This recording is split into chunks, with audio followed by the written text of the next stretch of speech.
Okay, we're going to start now. I'm Dr. Schultz, the course director. We put this course on annually, and each year it changes because the subject matter keeps changing under us very quickly. You can see the participants. We have Dr. Sharma, Tandon, Sundararajan, and I might be giving his talk, and Natarajan, and we also may have a guest speaker too, Tony Aldavi. All of our presenters have no financial or other interest in the genes. Genetics, very popular, not only in ophthalmology, but in other fields. You could see what has been devoted to genetics in ophthalmology. It has taken over, and there's reasons for it. Even in the literature for the people, they want to know about genetics. What is your future? What am I made of? What will I become? Here's a major article in the New England Journal of Medicine, Genomics and the Eye, and it explains everything. The eye has a pivotal role in the evolution of human genomics. At least 90% of the genes in the human genome are expressed one way or the other in the eye. It has a very impressive footprint in the eye. A third of the Mendelian inheritance in man, it's in the eye.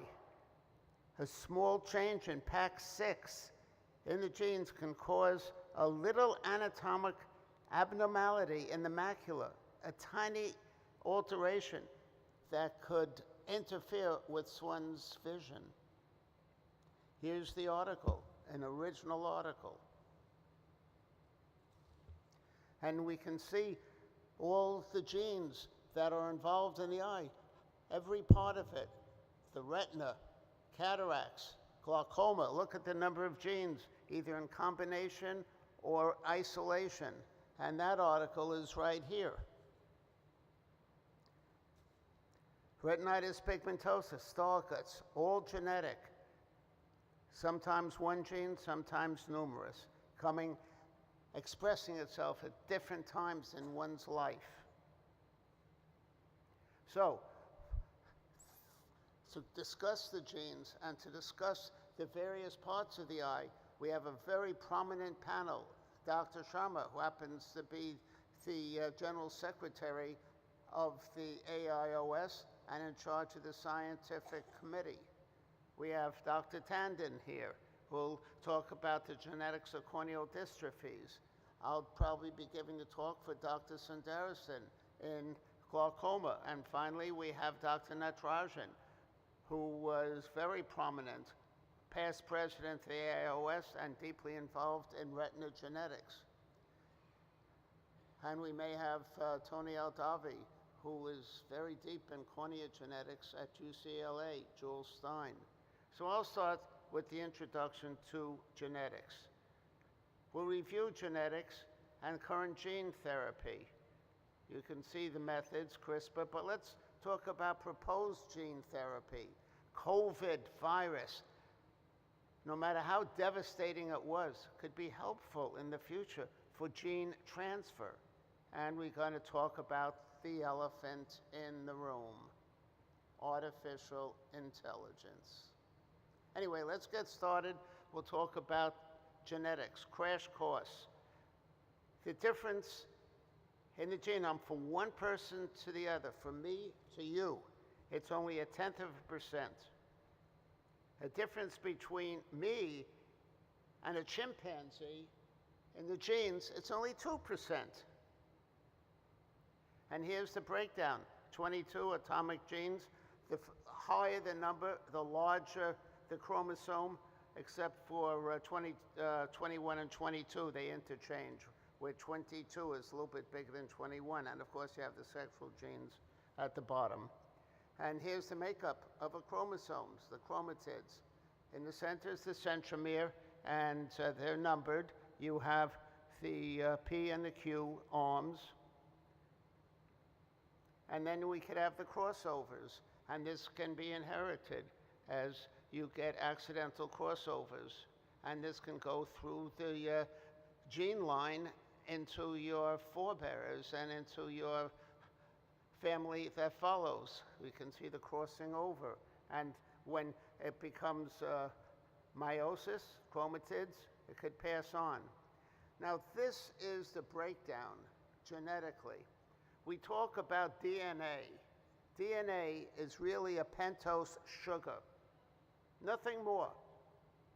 Deoxy means that there's no oxygen. Ribo means that you have the oxygen.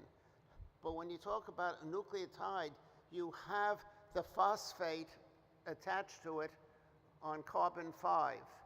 But what really makes the difference in the DNA, and it's a misnomer because the DNA is the pentose, it's the base that's attached to it. And we'll talk about the purines and the pyrimidines. It's the base. That's what's changed. When you're changing someone's DNA, you're not changing the pentose, you're changing the base. More about that later. And here's the original article. Here's the original article by Crick. This is it. Molecular structure of the nucleic acids. And they designed, Watson and Crick, the helix formation, two of them intertwined, connected by the bases. This article appeared in Nature in 1953. We can see the connection in the lower right of the bases. They figured it out, and they did it by radiographic diffusion. That's how they figured this out. And for this, they won the Nobel Prize. I have the article with me for those that want to see it. So this is the model for it. And there's a pair of templates. Each one is complementary to the other. And they're connected with hydrogen bombs. Not bombs, bonds. And they break apart the helix, and that's how they duplicate themselves. And they mention about the base pairs. And here it is, tightly wound around a histone. And it's embedded in the chromosome. And it's broken into introns, which is where the activity is. The exons where the activity is, and the introns are just spaces. In transcription, the introns are eliminated, and you get, in this case, a messenger RNA. And the RNA, they're messengers. The DNA sets the tone. The RNA is the messenger. And then you get the nucleotides that I mentioned with the phosphate, and it's translated into amino acids and proteins. Here in the cytoplasm, the DNA transcription, the messenger RNA goes outside, and finally into the amino acids. Mitochondria, apparently they're descended from ancient bacteria, and its genome is similar, our genome is similar to the bacteria. It produces its RNA in bacteria and the energy. It's circular. It's circular, not helical. Here's the circle. And we can see that they have very few genes in it, but of all things, 3 of them refer to the eye. Leber's hereditary ocular neuropathy, CPEO, and Kern syndrome. And that is maternal. Here's the breakdown of the bases. Let's go into this. The 2 purines, adenine and guanine, and the pyrimidines, thymine and cytosine. Thymine and RNA turns into uracil. And the 5-carbon sugar again, the pentose, and we have, I mentioned, the deoxyribose and the ribose. And when you attach the base and you attach the phosphate, that's when the action starts. They could only hook up a purine to a pyrimidine, very specific. And then you get the codons to break down. 3 of them hook up, and you can get the reading of the sense, and then they duplicate into the antisense. And if there's any difference, then we can see what happens. Now, you have to read it. You forget the first letter, the owl and the cat ate one another, and if you remove one of those letters, the whole string changes. And that's what happens with genetics. The reading frame makes no sense. Also, if you start at the first or third letter, you start at the second letter, and that's how you read it. And then you get the amino acids from that. And the amino acids have their symbols. And here we can see the codons that make up each of the amino acids. Usually it starts with methionine, and we can get the stop codons. These are the stop codons where the whole process stops. You cannot make the amino acid, you cannot make the protein. And this is what happens in genetics. So we have the open reading frame, and we can see how in this we have metformin, proline. We can see the string of codons that make up an amino acid. Now, if you insert another one, or you delete one of the codons or the letters in the codon, you get a totally different amino acid, or you may get nothing at all, so you don't get your protein. And we can see it here. That's called a missense, if you change anything in that.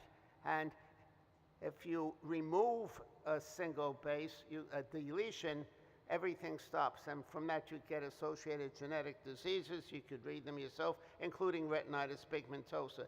On top of that, we have promoters and enhancers in the expressions. Now, the introns are called junk DNA, and they encode a new perspective. You want to eliminate them. Then we have epigenetics, where environment can change your genes.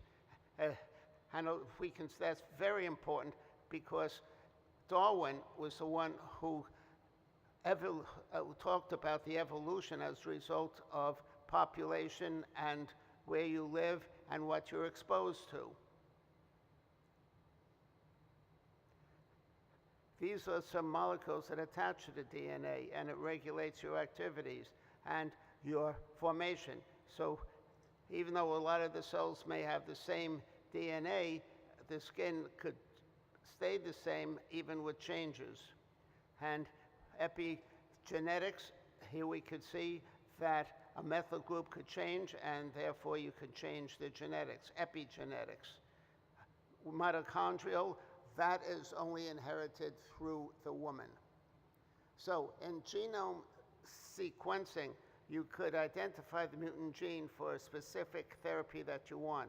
And DNA gene replacement, remember, we're not talking about the pentose, we're talking about the base.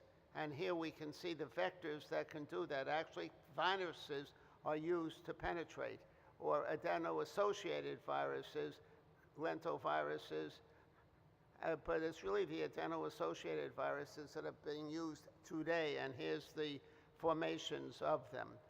So they act as a gene delivery tool, take out the malfunctioning gene and put in another one. And here's the method. That little ball on top is penetrating down through the cytoplasm, enters the nucleus, and boom, you have a new amino acid and protein. And we do this.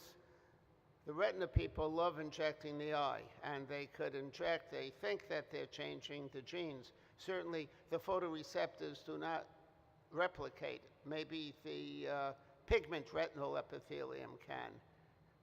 So it's the future. You cannot inject under the macula, you do it away. Perhaps there's, today, stem cells might be more effective. So the gene delivery is really through a virus. Today, practically, the future is now. Using the herpes virus, it's been used now at Bascom Palmer for dystrophic epidermolysis bullosa, because that's a lack of collagen, and it could affect the eye too. And Crystal Biotech has developed a gene, and this is what's being used in it. This has been done at Bascom Palmer. A little boy had this procedure, multiple transplants. Still, the eye became cloudy, and the placement of these genes in eye drops, it cleared up, 2025. I say, let's take a look at the COVID virus. That could be a vector too, because it could penetrate tissue. It could penetrate. And this could be used in the future. Attach the gene to an alteration of the COVID virus, and boom, it goes into the nucleus, and you can change the gene. So change the DNA, change the species. And that was from J. Craig Venter.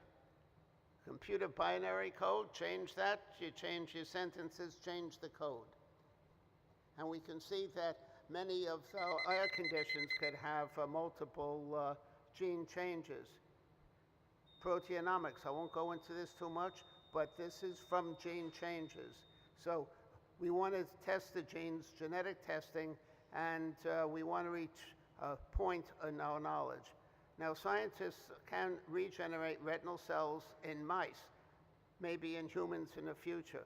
Here's a lot of the diseases that are in the retina genetically based. Code breaker, we'll talk about CRISPR. CRISPR is another method in which a piece of the chromosome, a piece could be removed and replaced with cutting Cas9. You can see what the clustered regularly interspaced short palindromic repeats. What does this mean? Clustered regularly interspaced short palindromic repeats. By the way, she won the Nobel Prize for her work. A palindromic repeat is a double-stranded sequence of DNA. And this way, the nucleotides is the same on each strand, but run in opposite directions, and they could replicate. And the Cas9 is really the enzyme, and number 9. And so what it does is it cuts out a sequence of the genes and replaces it with another gene. CRISPR is the future. It can cut out the cell's genome at a desired location and put in a brand new one. So double-stranded breaks, and here's the precursors to it. Okay, could we do this to embryos? Obviously, it's controversial. It has been tested on some embryos, social Darwinism. And now, let's talk about AI. A colleague of mine at Cornell in the bioengineering department, we discussed this, because the larger AI-based programs and models, it probably can revolutionize how we think about and see biology as well as genetics, and maybe identify genes as to, well, how we use it to produce. What's really cool about these papers is they really create inputs into DNA sequences. It could be a proper tool, but there could be problems. And in last month's Eye magazine from the Royal Academy of Ophthalmology is an article about the threats in academia, evaluating plagiarism and artificial intelligence detection in ChatGPT. And at Cornell, I discussed with my professors, and they can tell if a paper so well written was really from ChatGPT. So here's my references. And now jump aboard. We're off to the future. Thank you.